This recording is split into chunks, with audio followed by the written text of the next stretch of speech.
I'm going to tell you the number one mistake that you are making at work. The number one mistake that you are making at work is thinking that your direct reports are your friends. They cannot be your friends. They are not your friends. Doesn't mean that you can't be friendly, and it doesn't mean that once they've moved into other positions, you can't be friends. But you have to have a firm boundary where they are not your friends, because at some point in time, you may have to terminate their employment.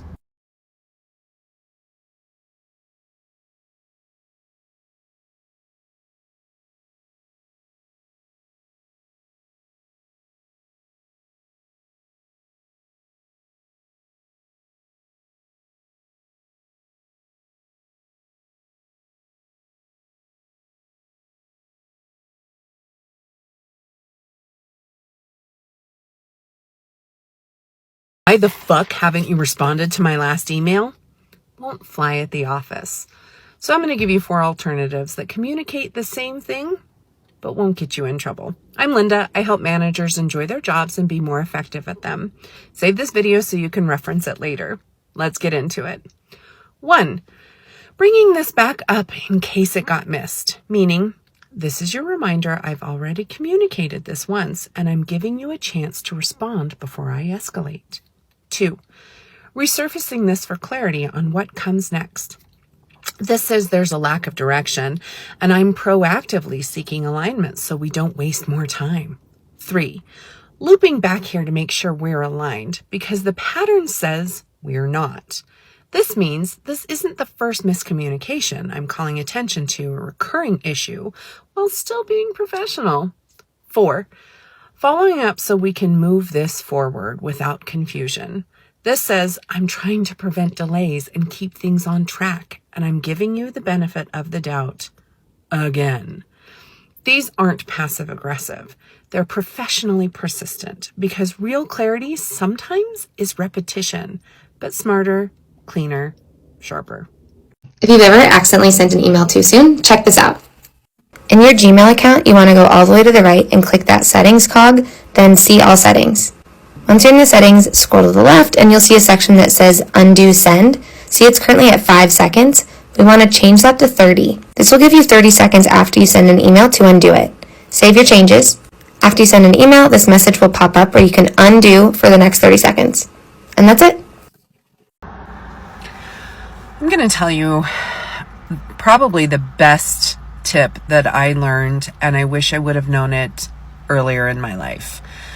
And it's a question that is going to flip the script and empower whomever you were talking to, whether it's your team, whether it's your partner, whether it's your kids, anybody. This one question is going to empower the asker and show them that you have trust, but it's in their ability, but it also is going to help them trust themselves.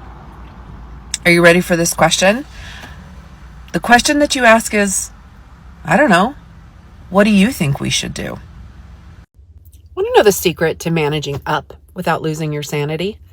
Here's how you do it. And no, it's not by sending long emails or arguing in meetings. Save this and send it to every overworked professional you know. 1, become a phantom. Stop over-explaining. Stop over-communicating. Stop trying to prove your worth.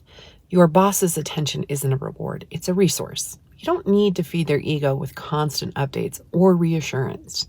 Strategic silence speaks volumes.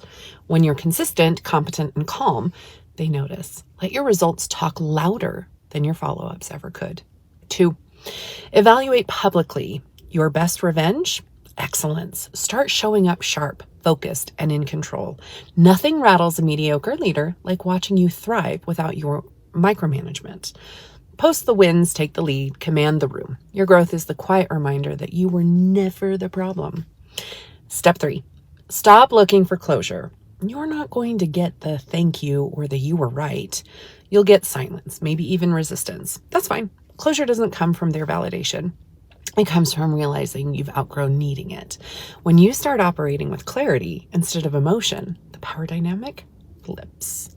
So the next time your boss tries to bait you into old patterns, pause. That's not your test to pass. It's your signal to rise. Manage up, by managing you first. Here is my unpopular opinion. It is not your job to make your employees happy. I know. However, it is your job and your responsibility to create an atmosphere where they can be happy, where they can choose to be happy. Solely focusing on their happiness is an exercise in futility.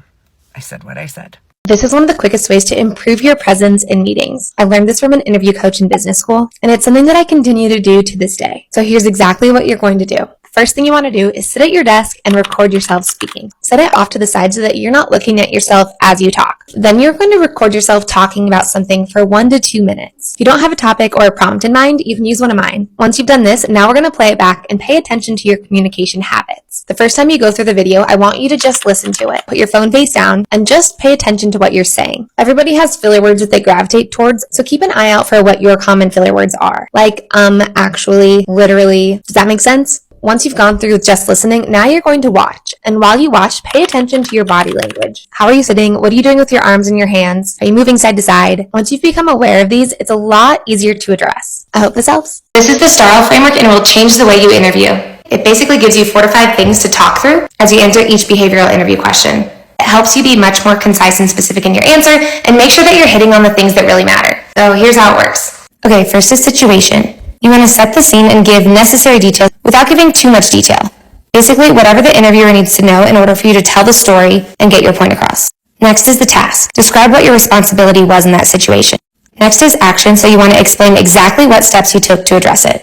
Make sure that you focus on I or yourself here. So I did this. I needed to do X, Y, Z. Not we, because this is really about what you did in this situation. Then we have results, and this is what were the outcomes of your action. Sometimes you even want to use L, learning, maybe not in every example, but if it's a question about a time you made a mistake or a time you learned something, make sure you really hit on what you learned and what came out of it.